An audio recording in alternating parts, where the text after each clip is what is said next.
Okay, welcome back. I hope everybody had a good break.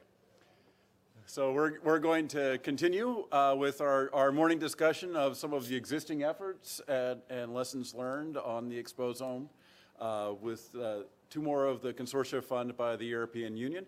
So the first will be the EXPOSoMICS consortia led by the group at Imperial, and our speaker will be Marc Chadeau, who's a biostatistician, informaticist, I can't say these words. So Marc. Thank you very much. So thank you for allowing me to present the early observations from EXPOSoMICS. So in this talk, I will briefly present what are the basis of the projects, and mainly I will focus on one of the methodological challenges we've faced, which relates to improved power and study design. So basically, as a starting point, EXPOSoMICS has been built upon a practice-driven definition of the exposome, according to which any effective exposure should be detected in the internal environment, either directly or through its metabolites or byproducts. And therefore, that makes the characterization of the exposome strongly relying on omics data and omics profiling. So one could define omics data as high-throughput biochemical measurements that are measuring either the abundance or the structural features of molecules that are involved in main biological processes. So these encompasses a vast range of molecules that are heterogeneous by nature, and the resulting data are also heterogeneous in terms of size, complexity, correlation structure, the embed, etc., etc.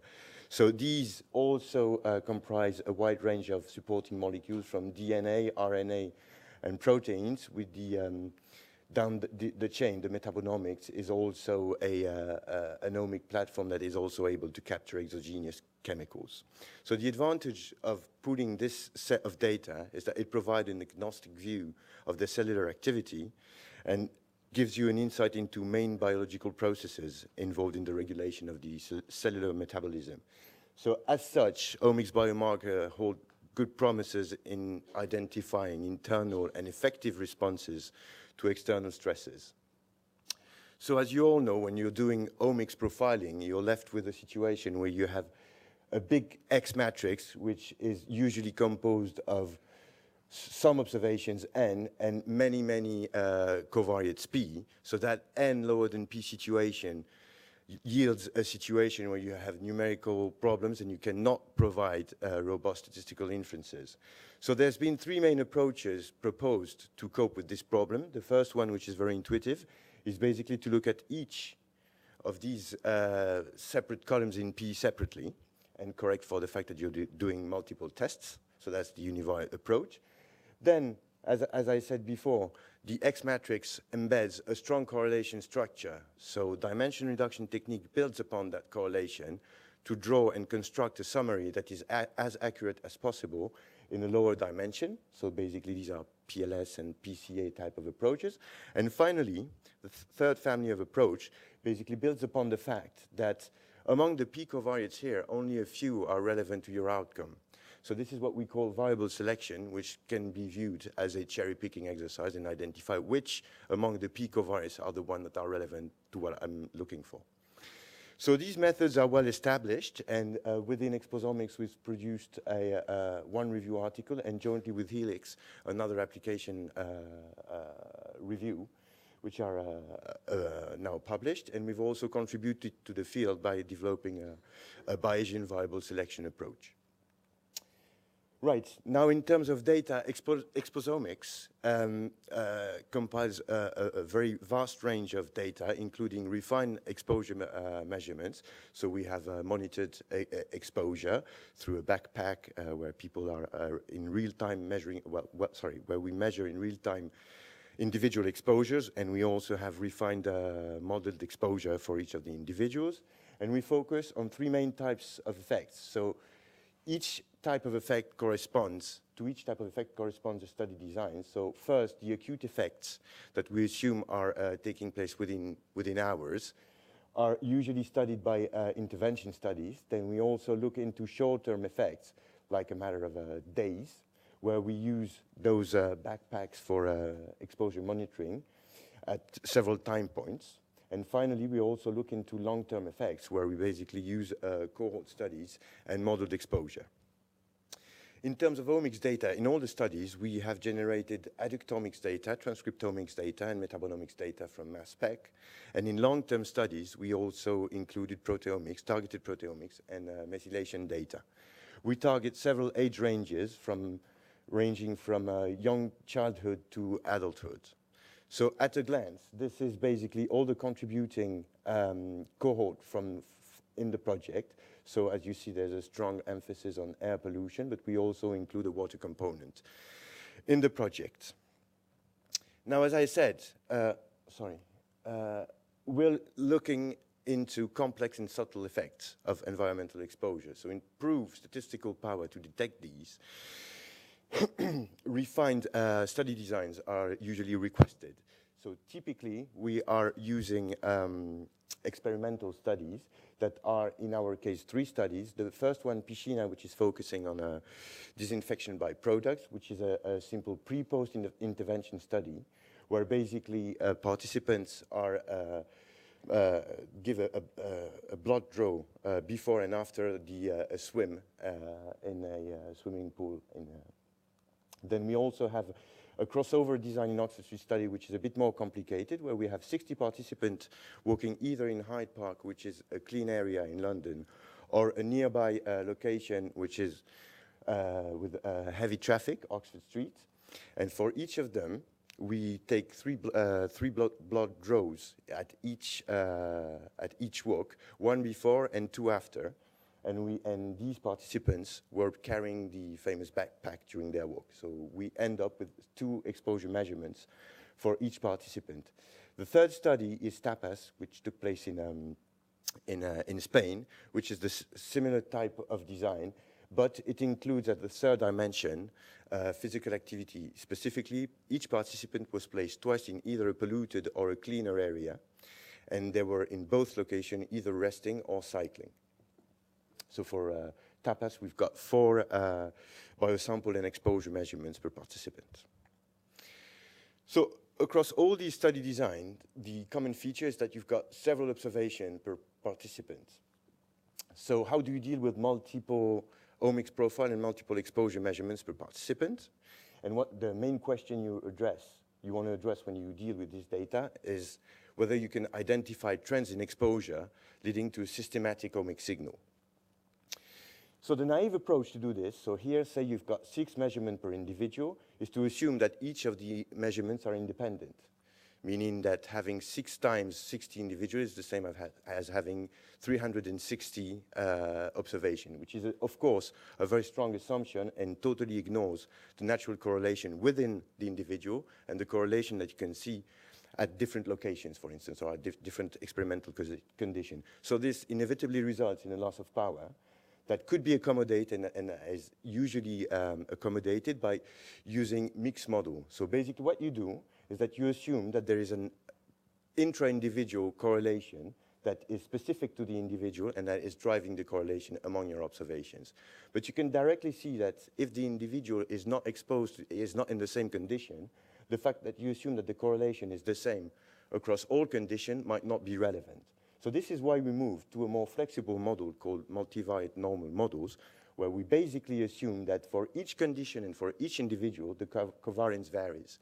So the model is highly flexible because it means that it can vary, say those 3 observations are for Oxford Street and for Hyde Park. You can assume that there is different correlation pattern within an individual and that this correlation pattern will depend on the experimental conditions. So of course, this matrix is symmetric, but still, you are left with a bit more parameters to estimate in your model. Right, so how do we use this in practice? So let's go through Piscina data as a first example. So we set the omics data as the outcome, where, for instance, we had over 6,000 metabolic features that were measured. We standardized to facilitate comparability across the signals. We had 6 disinfection by products that were assayed and measured twice, before and after. So the general formulation of the model is basically we're going to regress the omics versus the exposure. Of course, in that case, because we just have two measurements, the sigma matrix we were talking about there is a 2 by 2, and you can directly see that if you just have a 2 by 2, a mixed model and a multivariate normal model is exactly the same, because basically it's just one parameter. Right. And in case of strong contrast in the exposure, you can either measure the effect of the exposure through the actual continuous measurement or through the pre and post indicator of the exposure. So these are all the models that we've investigated and that are summarized in that top plot here. And as you can see, when you have a peak in one color, you have also a peak with the other color, meaning that both the pre-post indicator and the continuous indicator for the exposure were pretty consistent, and that, of course, the multivariate normal model and the linear mixed model resulted in the exactly same estimates.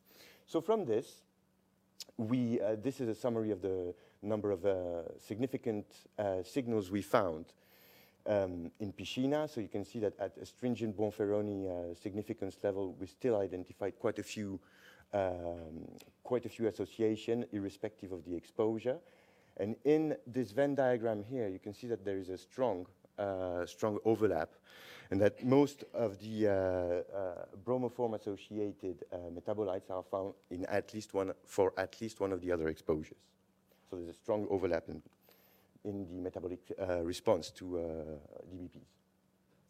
Now this is the same. This is also another analysis on Piscina, where we are looking into transcriptomic profiles, where we have almost 30,000 transcript assays.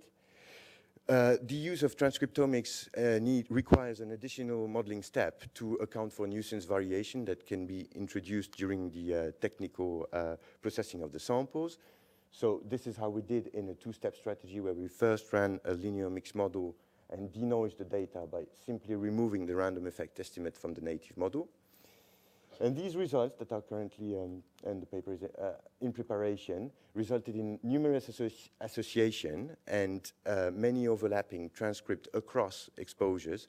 And if we run gene enrichment analysis, as you can see here, because these are pooled by sets of exposure, there is a strong overlap of the enriched pathways across the exposures. Finally, for Piscina, we also looked into a targeted set of inflammatory proteins, so 13 of them.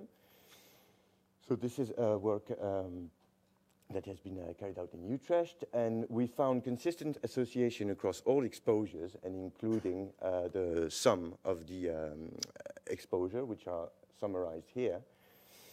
So as a conclusion from these three first analyses, that it seems that there is an effect of disinfection byproduct that can be detected at several molecular levels, and with many signals for transcriptomics and metabonomics. The progress so far is that the metabolic features are currently being annotated at IARC, and we're also looking into metabolomics pathways. And for the transcriptomics, from the vast number of exposure-associated transcript, several common pathways emerged, and some of them, which were the red ones in the previous tables, were cancer-related. However, this study design did not properly account for physical activity, because it could be a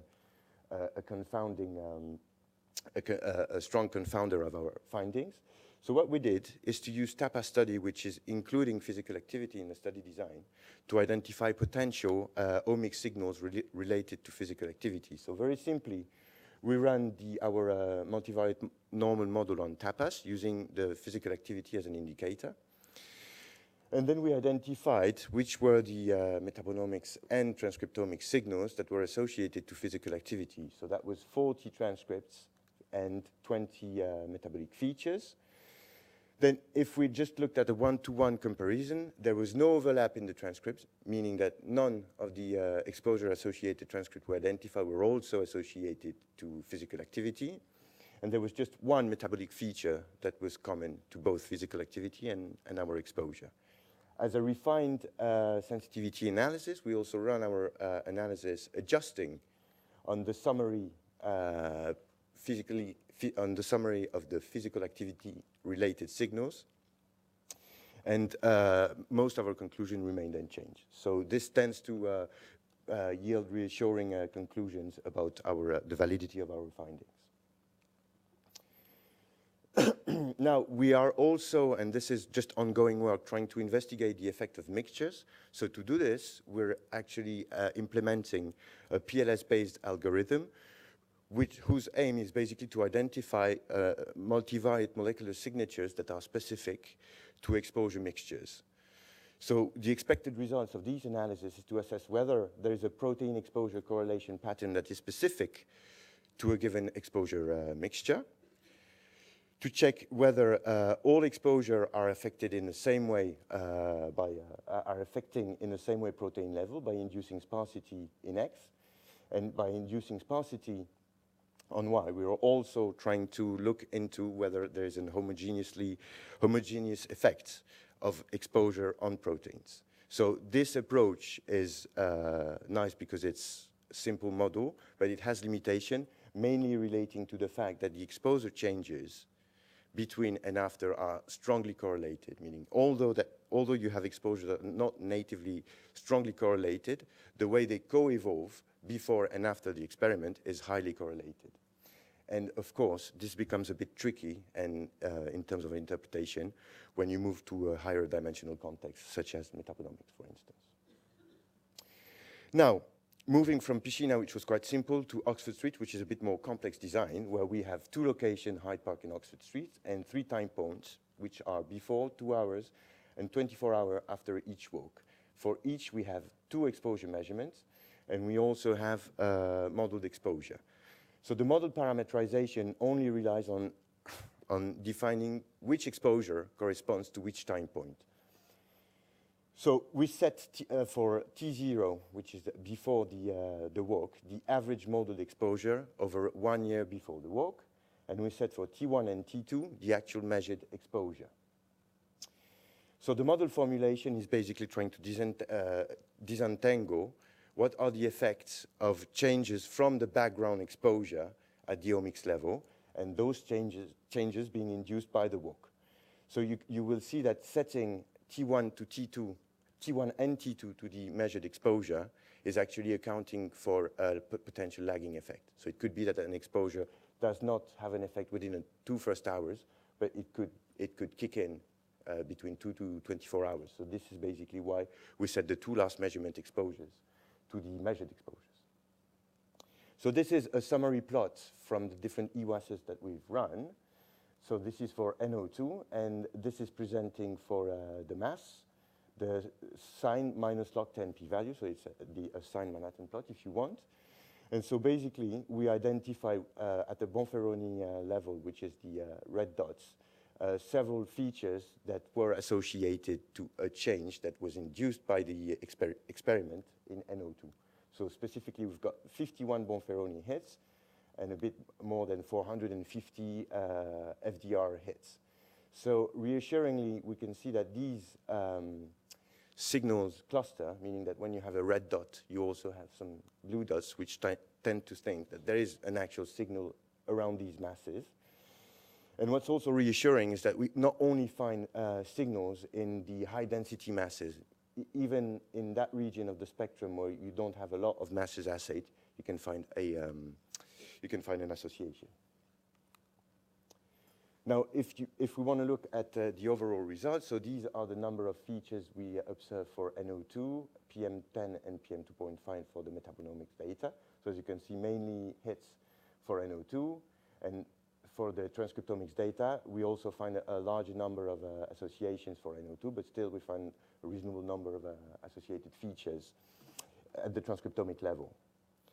We ran a further sensitivity analysis for transcriptomics data, and basically we adjusted the model on the exposure over the last day, over the last 2 days, and over the last 7 days to try and see whether these signals could have emerged due to a drastic change in exposure over the last few days before the experiment.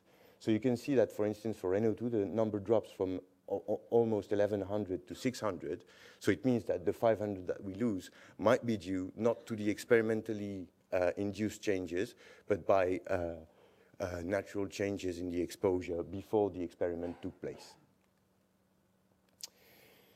However, one way to improve the results interpretation from this screening exercise is to to identify first platform-specific molecular pathways that are involved, which relies on databases and on ontology-based approaches, and this is ongoing work.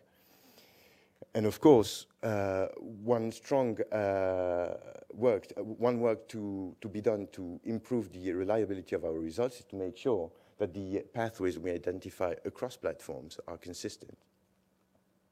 So in that sense, we need to integrate different omics data. So to integrate omics data, we're not left with a big matrix versus a Y. We have two big matrices, and we want to see how those two correlate jointly to Y. So the meet-in-the-middle approach that has been mentioned earlier today, that was developed by Paolo Vinais, is basically trying to look at the signals that we find associated for the first one and for the second one, and look at those targeted list of markers and see how they correlate / overlap one with each other.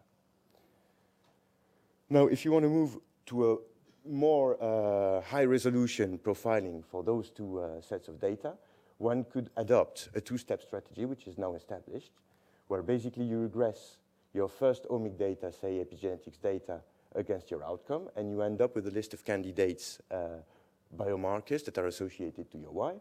And then the second step of the exercise is to basically see how those candidate signals relate on a genome or a full resolution level to the other omic. This is what we've done in this paper that was looking into smoking and methylation changes, where we identified from 450K methylation profiles in almost 750 individuals, several CpG sites that were differentially methylated as a function of smoking metrics. So we had 755 such CpG sites, and we had in our study population almost half of the samples that also had gene expression data available.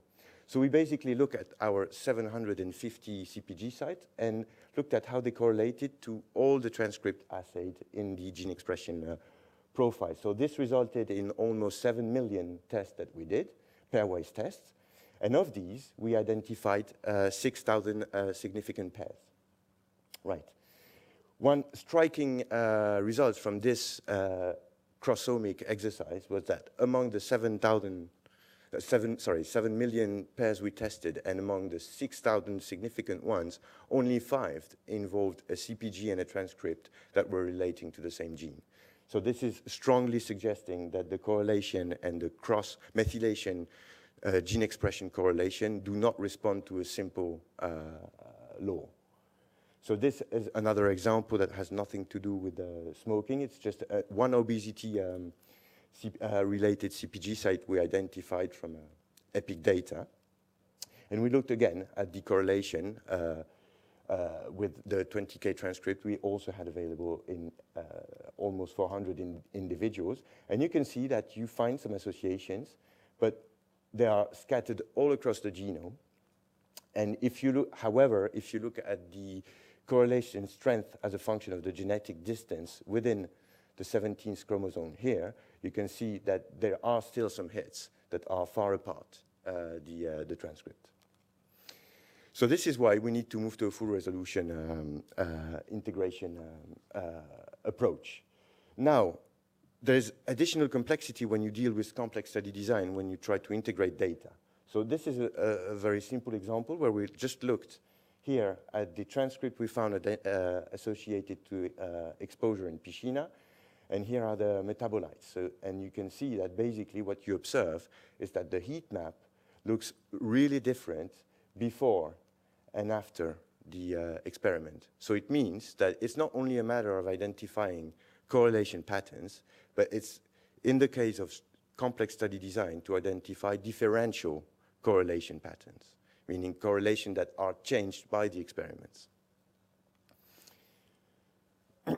So what we're currently doing is to work on refined methods to integrate omics data. So our first aim is to move towards hypothesis-freer integration in order to explore distant and complex correlation structure, as we've exemplified by the methylation gene expression correlation.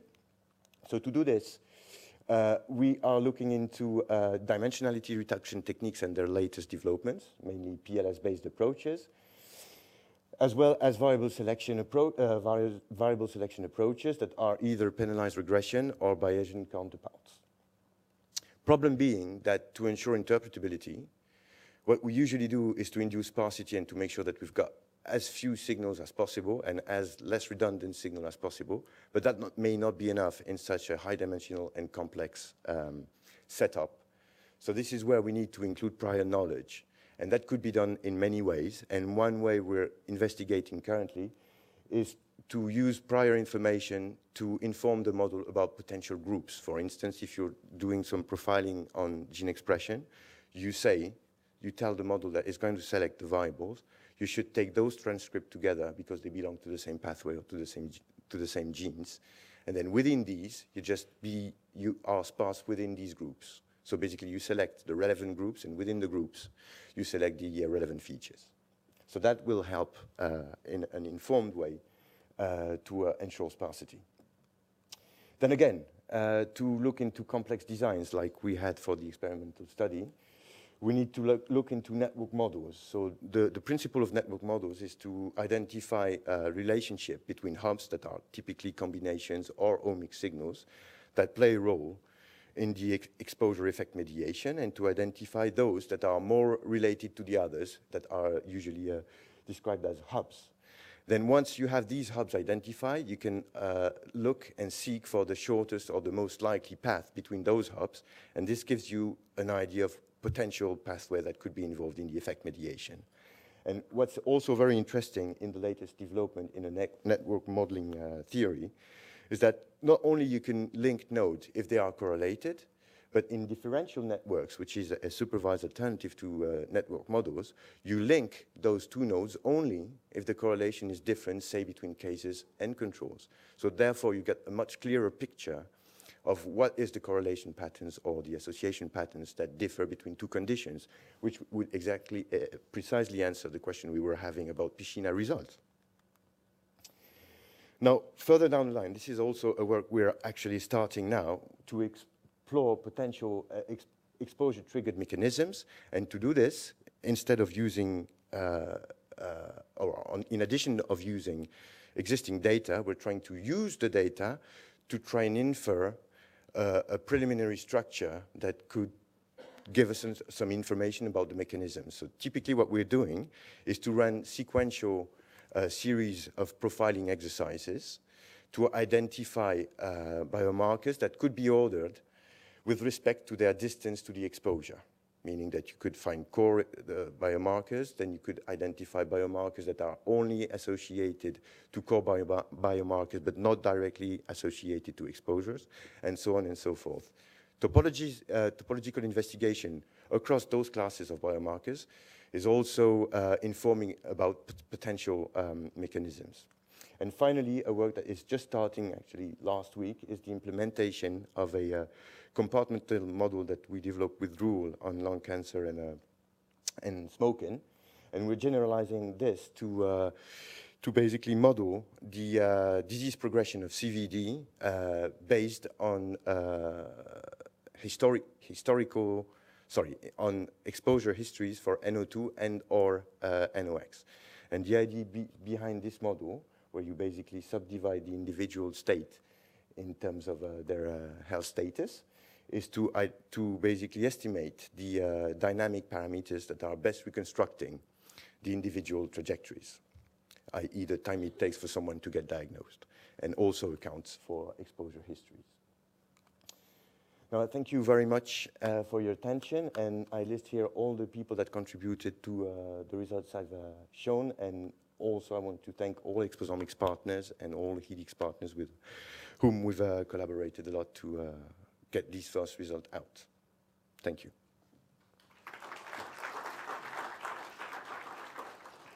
So we'll take time for one, maybe two, if they're very quick questions.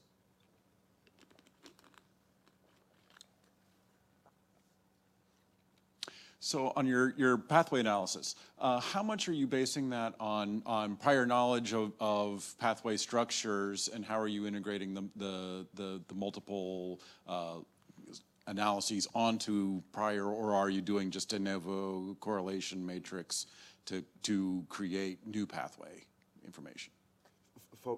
For which pathway analysis? So for the integration of the transcriptome and metabolome pathways, how much of that is based on prior, so the KEG, reactome bind pathways, and how much of that is de novo construction of pathway? Well, we identify first the features, so either the metabolic features or the transcript that are involved in a differential correlation network, let's put it this way. And then we get back to these existing databases to try and interpret what are the relating pathways or which pathways they could contribute to.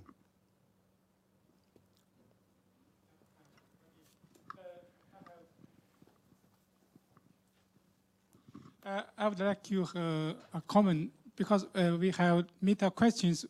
When we analyze a cohort with a disease and the contrast, exactly we found the metabolic network is different. I mean that the control is some linkage between the metabolites, but in the disease is another topological patterns. When we use the network analysis, when we put it in them, they are in the same models, I don't think it's reasonable, because this disease and the controls already changes their pathway. Are you referring to the correlation, to the heat maps I have shown? But these were not related to disease. These were just relating to the pre and post measurement in the experiment. So they were all healthy individuals.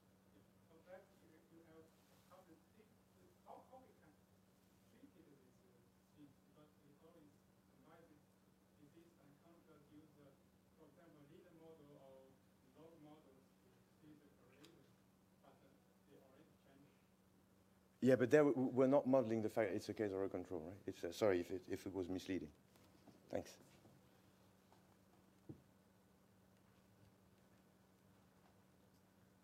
Thank you, Marc. Thanks. Okay, so our final presentation of the morning session is the final of the EU consortia. So Dennis Sarigiannis from Aristotle University in Thessaloniki, I'm just destroying all of that. We'll speak about the HEALS consortium. Dennis? Thanks, David. Thank you. David wears a great tie, so bow tie, so he can distort everything, no problem.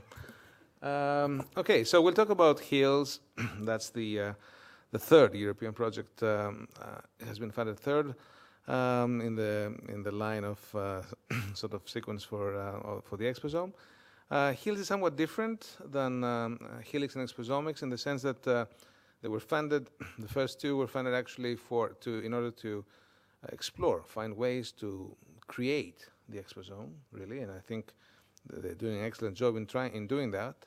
We were funded to try to see what happens as David put it in his talk 10 years down the road. So how to use the exposome to improve risk assessment. So that's what I'm going to try to show here.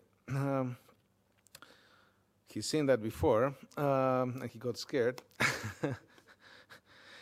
And that's our approach of looking at how to actually create a workflow that does not forget some things, put some things on the side, in order to do complete comprehensive exposomic studies, exposome studies. And that's based on the concept of connectivity by way of the information that goes through different layers of biological organization, obviously, from the molecular to the cellular to the tissue, to the system, to the population, to the human, to the population, but also environmental connectivity in terms of by way of different environmental data classes, which have to be brought together to make sure that we capture properly the external exposome. So here the idea is to actually capture exposures from a number of sources and techniques using environmental sensing, remote sensing. Satellite data are being used significantly now. Classical environmental analysis and sampling and doing the analysis in the lab, modeling, but also data management and data fusion in terms of trying to bring all this information together. Together with what? With additional personal sensing. We also saw that the other projects also are working in this direction. We're doing our fair share of that. And I think we have coined what I think is an innovative way of modeling all that, capturing this also by way of not just looking at it in a more deterministic approach, or even just a population-based probabilistic approach, but actually looking at agent-based modeling, trying to capture individuality and how interactions actually influence how we are all together here following talks about the exposome for the whole day, but we're not exactly doing the same thing. And right now I'm more exposed to flame retardants because probably I'm closer to the screen, for instance, than you are. And that already changes tiny bits of our individual exposome. So okay, that's the kind of modeling part on the external exposome side. Then you have to move in, right? You have to move inside the body. We use by monitoring data and techniques, and also coupled with PBPK modeling to try to actually capture the link between external and internal exposome. Here you need to take into account how changes in gene expression, for instance, because people are exposed to, it's the question that you pose, if you are already sick or exposed to a hazardous compound, you will not metabolize the same way as you would have been had you not been exposed to that prior to that. And that you have to capture somehow if you really want to account for this in a precise mode. So we use dynamic flux balance analysis and fluxomics to actually inform the PBPK modeling, and then pass this information back to the analysis of the omics, multi-omics platforms we're using. We're also using transcriptomics and metabolomics primarily, and we use proteomics as well, and DNA methylation for epigenetic analysis. Then the idea is to bring this all together into a sort of data integrator by way of pathway analysis and system biology tools to analyze the data together and derive hypotheses for molecular initiating events, and then, as you see here, cellular tissue effects, eventually systemic effects. All of that to try to provide more mechanistic understanding of the sort of statistical signals you get from the external exposure, the omics, biomarkers, and the actual observations of adverse outcomes, which you could put into a exposome-wide association study. So I think here, as you can see, we are more or less converging towards this understanding that just a stat is not enough to give us the full answer. You need to understand what's happening to make sure that even the stat that you do is correct. What do we do that's new in HEALS? That's my palette, but okay, I guess other people might come up with others. The idea is to actually do better integration of existing data, both on the environment and the biomonitoring side. Improve assessment of the external exposome. I mentioned a number of technologies, and including modeling, that we actually use for this. Linking the external to the internal exposome, integrated use of omics and chemical biomarkers, take into account time, the temporal dimension in this, critical life windows of exposure, prior exposure that may have perturbed the actual susceptibility even by way of biochemical processes that have been induced. Advanced tools for environmental and biological data analysis, like, as I mentioned, PBPK modeling for internal dose estimation, but also for better interpretation of biomonitoring data and exposure reconstruction, because, as Linda Birnbaum says, it's the exposure that we can work on, indeed. And coupling, of course, as I mentioned, PBPK models with gene regulatory modeling in order to actually capture the flux balance perturbations from prior exposures. Novel bioinformatics to do this joint pathway analysis, and environment-wide association studies. Here we actually use linkage disequilibrium. We follow a lot, and we are in contact with Chirag Patel's work on this. I think it's useful at this stage to start having a more fertile dialogue between the different projects and try to see how we can actually enhance that. Let's see some of these aspects in some more detail. That's the workflow. You saw the overall one, but that's the one for the external exposome. So we start from a number of types of data sets, environmental measurements, questionnaires, things like this. We do not just benchmark one data set against the other. We are really trying to, we take as our basic working hypothesis that everything is wrong. The question is, how wrong are they, these data? And that we try to, by fusing them, to reduce the residual error, reduce bias, take this out of, as much as possible, and do this in a more, in a less sort of, in a more objective way. This applies to a number of different types of environments, of course, but also not just the conventional environmental settings, also microenvironments and sort of near-field exposure type settings. Includes socioeconomics and time activity diaries and information, which again are key determinants or modifiers of exposure at the individual level that allows us to have individual exposure profiles. The question is, how can you use this for risk assessment? You can't. I mean, you must relate this to population relevant decisions. So the quest is to actually then try to relate this to the population. We use probabilistic modeling, Markov chain Monte Carlo in this case, to try to make some sense out of this. And then also agent-based modeling, as I mentioned, to try to look at the individual, to fill data gaps and be able to indeed move from individual exposures to exposure at the population level. Again, one key point here is the fact that you need to take into account also sort of lifelong exposures, time-space trajectories of exposure. That you can do mostly with the probabilistic modeling, but again, you have data gaps in doing so. This can be filled with the agent-based models. And we actually use a number of personal sensing equipment and indoor sensing equipment to try to see, in a pilot study, try to see what works and what doesn't. Again, this is the early steps. I think we come up with similar results like the other projects in this regard. We opted for looking at a number of commercial products, low cost, so as to look at to promote citizen science and try to actually look at more amenable and easy to access and affordable instruments. To track mobility behavior, for instance, here we actually used neural network modeling to try to predict location from other types of sensors which relate to the environment, for instance. And that I think, and here you see a comparison between the predicted values from the models and the data processing and the actual paper log, which actually shows pretty good transition, capturing pretty nicely the transition between indoor and outdoor spaces.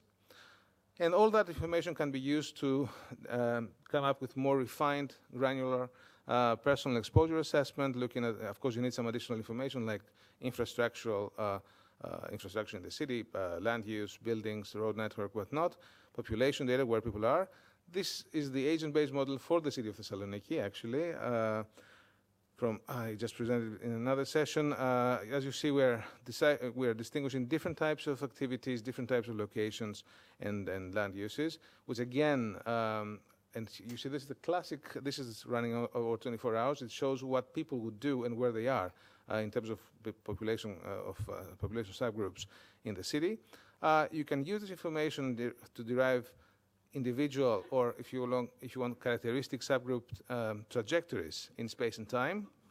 And if, for instance, you have information on environmental contamination and environmental pressures, you can actually then use this to identify personal exposures. That's an example of a daily PM profile in a house, one of the houses where, of the dwellings where we actually run our pilot campaign, not the full-blown campaign. Which, as you see, this is PM, different size fractions of PM or during the day at different types, which relate to different types of activities, from PM1 to PM2.5, PM10. That's the actual kind of result that you take. If you would, here we're comparing what you'd be able to decipher by way of personalized individual exposure, using different means of measuring this exposure. So, for instance, I think the red line here, this red line, is the outdoor concentration in the locations where this individual was during this day. The green one, you can see, is the indoor concentration of PM10 in this case. For this particular child in the cohort, the black curve is the actual overall exposure. But all of that would be if you were to measure exposure in terms of personalized sensors. It does not take into account differences in inhalation rate, intensity of activity, things that actually are important mechanisms that modulate exposure, and that's the actual adjusted exposure, more real personalized exposure based also on knowledge on individualized activity. You see there are interesting differences in this sense, and that's a comparison of the overall daily intake based on the different types of techniques to monitor, okay, to capture exposure. So this is outdoor, indoor, personal, and the personalized with adjusted by activity type and intensity. So that's with regard to giving granularity and refined information on the external exposome. How about what happens inside the body? We actually here we use a tiered approach, more or less, where we start from agnostic analysis of, in terms of doing whole genome transcriptomics and untargeted metabolomics with a number of technologies. But what's interesting to us is not just to identify the silver bullet biomarker. It's really to identify the silver bullet biomarker pathway. And because again, the idea is to actually move into creating hypotheses for toxicity pathways, in this sense, or kick at the core of adverse outcome pathways. And this is done by way of sort of jointly analyzing, doing the pathway analysis at the molecular level and the metabolic level, trying to identify what makes sense biologically, what links them biologically. And these few ones, which are linked biologically, are our key working hypothesis in terms of what could actually be driving the adverse outcome that we can observe. That, of course, is not good enough. You need to corroborate this using more targeted analysis. Here, then, we go to targeted metabolomics, targeted proteomics in particular, doing targeted epigenetics, and also eventually functional assays, which could then corroborate both in vitro, for instance, the mechanism of action. Because the idea is then to eventually, after all this is done, and we understand more about the molecular biology and the sort of underlying biology, biological mechanisms that underlie what we observe, to actually do the phenotypic and endotypic anchoring against either phenotypes of adverse outcomes or biomarkers of adverse outcomes. That's the actual exposure biology workflow we use in my lab, actually. We use a lot of adjuvant equipment in this sense, and the GeneSpring platform to integrate data and identify specific biological pathways of importance. And I'll just try to give you an example of one of the cohorts. HEALS is also based on pre-existing cohorts, but since it's supposed to derive guidelines on how to do a sort of a future European-wide exposure and health examination survey, we have this kind of new birth cohort being built into the design of the project. That's the EXPOSoMICS study. But I'll tell you about the pre-existing cohort data and samples. Here we have analyzed a number. We use data from the ReproPL analysis in Poland. We actually analyzed non-targeted metabolic profiles in urine cord blood samples of pregnant women and also their children. That's what we actually found. We identified a number of unique metabolites with good recovery and some very good unique metabolites with very good recovery rate, actually. We move on into actual pathway analysis, and that's the workflow that we use. And that's the result we get. So that's the actual pathway we could identify in terms of, in this case, induction of histone acetylation and actual change in mitochondrial respiration by way of exposure to phthalates and metals.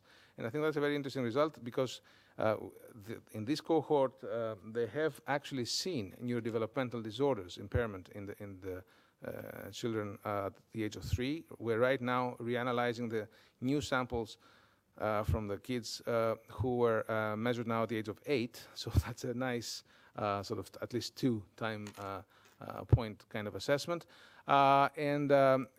We could identify this kind of mechanism, which has been in literature linked to potential induction of neurodevelopmental disorders. So that is a very interesting way of finding something in a purely agnostic mode, if you want, which actually mechanistically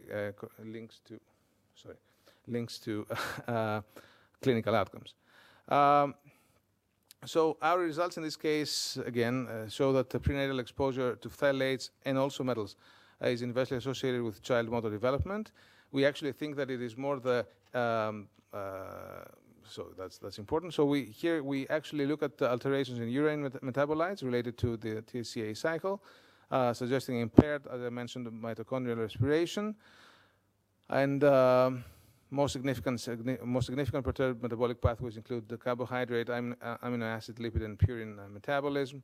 And indeed, inhibition of mitochondrial oxidative phosphorylation could actually be at the source of a defective energy production in the mitochondria during fetus formation, and actually have eventual effects reflected in early life motor development. And that's what we observed. In order to be able to then quantify these effects, because one thing is to observe an effect based on this data, yeah, but another thing is to actually be able to give the information that Linda Birnbaum would need to take action or to suggest action, policy action, preventive action. You need to be able to quantify. So here we actually have been developing a generic life course, a generic life course PBPK model that captures 3 generations of metabolites, and also, of course, mother-fetus interactions, lactation, different evolution of organs and body fluid volumes as and clearance changes as a function of age. We devised a data simulation algorithm that allows us to reconstruct exposures, starting from companion data, like the fact that we are all in here in Utrecht. No, I'm not in Greece right now, so I'm not exposed to the PM in Greece. That's the point. I'm exposed to nice, clean, cold air in the Netherlands. But that means that still we need to be able to create a more population-based approach. So the idea is so you may have based on this sort of ancillary information, you can create a first hypothesis for exposure profile. You then run a macro-chain Monte Carlo where you actually run the PBPK model, calculate the biomarker values, compare against your biomonitoring data set, come up with a new function of exposure that could be consistent with this data set. But then I bet you the mathematically prone people here would say, yeah, but you're not right that that's the right answer. It's one good answer, not the right one, not the best one. So indeed, I have to find the right answer. And we do this by using an optimization algorithm, dynamic evolution algorithm, which actually improves the sampling, reruns the PBPK. After a large number of iterations, we end up with a new exposure profile, which actually then you can prove mathematically that it is the one that fits your biomarker data and it's the one that reduces the residual error. So that's the best you can get. Let's put it like this. Not the optimal, but the best you can get. If you relate this with how socioeconomics interplay with exposures, that's Poland in terms of GDP per capita. You can see it here. And that's actually DHP metabolites. You can see a very interesting interaction, correlation here with socioeconomic status, and that's also shown here, and that's the kind of data from our study as well, which actually shows again where you would need to act if you really want to reduce your exposure to this particular source of neurodevelopmental problems. We use then exposome-wide association studies and a number of statistical techniques to do that, and that's another example from Italy in this case on metals and neurodevelopmental toxicity, where we could identify, and this is a volcano plot with IQ, looking at indeed heavy metal contamination in the soil. That's mercury, that's lead, mercury and manganese here, and that's what you can find also in the biomarkers. And that is the actual heat map and the correlation globe. The idea here is, I still claim that you can explore causality using AWAS, using linkage disequilibrium in exposome-wide association studies. If you don't just place your trust in the statistics on the data, but you actually try to understand the biological mechanism that actually underlies these kind of associations. If you do that, then yes, this could be a clean picture of the actual associations that hold, and that's what you see here. If you were to see the first data set that we derived, it's a much richer one, but this is the one that actually really we can claim expose causality properly. So that's another example of looking at more detail on the food part. I'll close by just hopefully move on the next slide. Cannot move to the next slide. Okay, move too fast. That was the next slide, right? So I don't know if you can.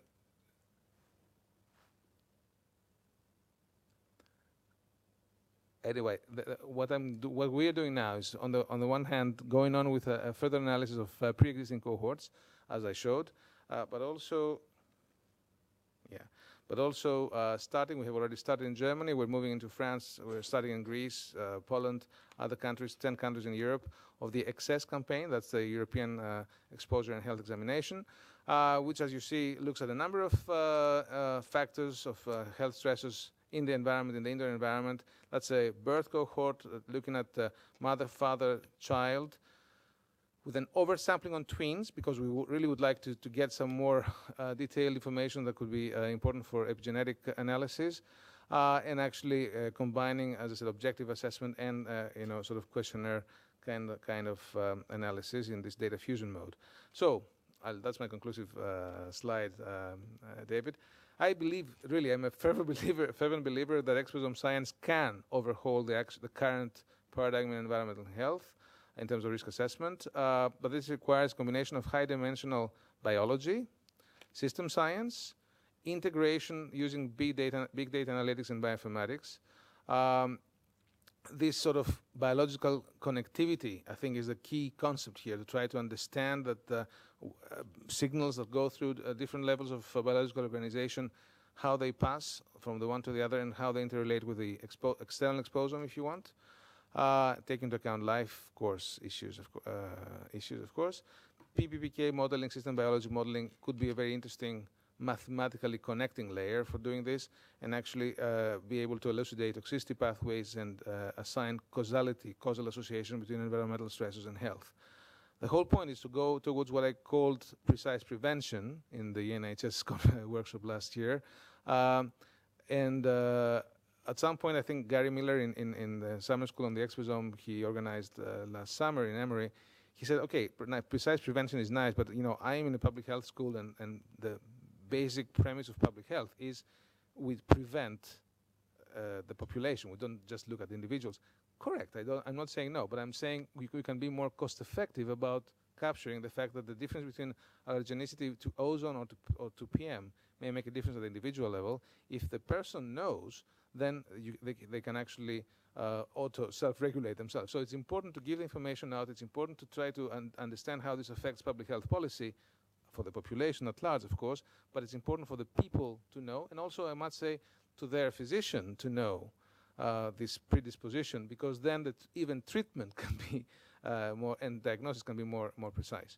Having said that, okay, that's my, and I'd like really to finish not with Winston Churchill myself. That's my favorite writer, Bertolt Brecht. To say what I'm just telling you is not completely wrong. That's essentially what he's saying. But I think he put it very nicely in Galileo's words in his work on the life of Galileo, that our main objective as scientists is not to open the door to infinite wisdom. I don't need to know all the tiniest detail, but to roll back the boundaries of infinite error. And I think I was passing the message. I'm in the quest to reduce the error in what we're doing. Thank you very much.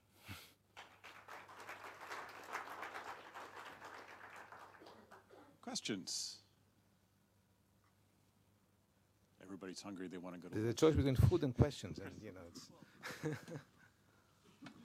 Yeah, it's a question about, I think if I understood correctly, when you were describing the associations between different exposures, and then you said you laid on top of that sort of mechanistic information.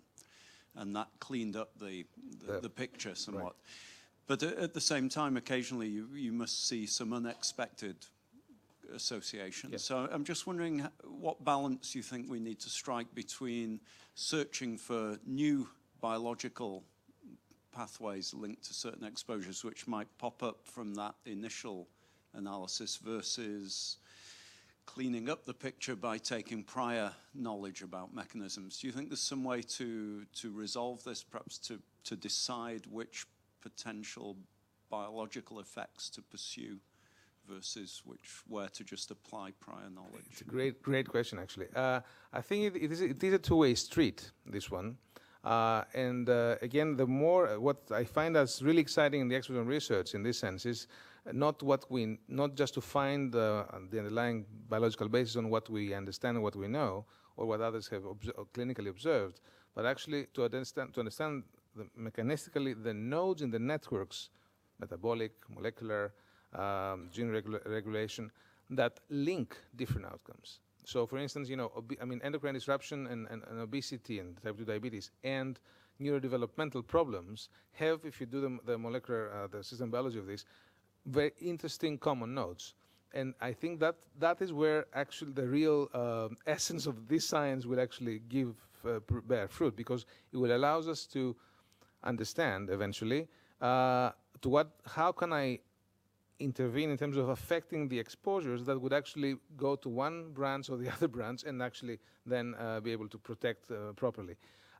So this joint network analysis, not just pathway analysis, but network analysis in the metabolome, in the transcriptome, and eventually the proteome. The proteome is more complex. That's why I'm not dwelling on this, because that's a really order of magnitude difference in terms of complexity, which can be corroborated with mechanistic understanding also from in vitro models, for instance, as you also mentioned, can be a very powerful exercise.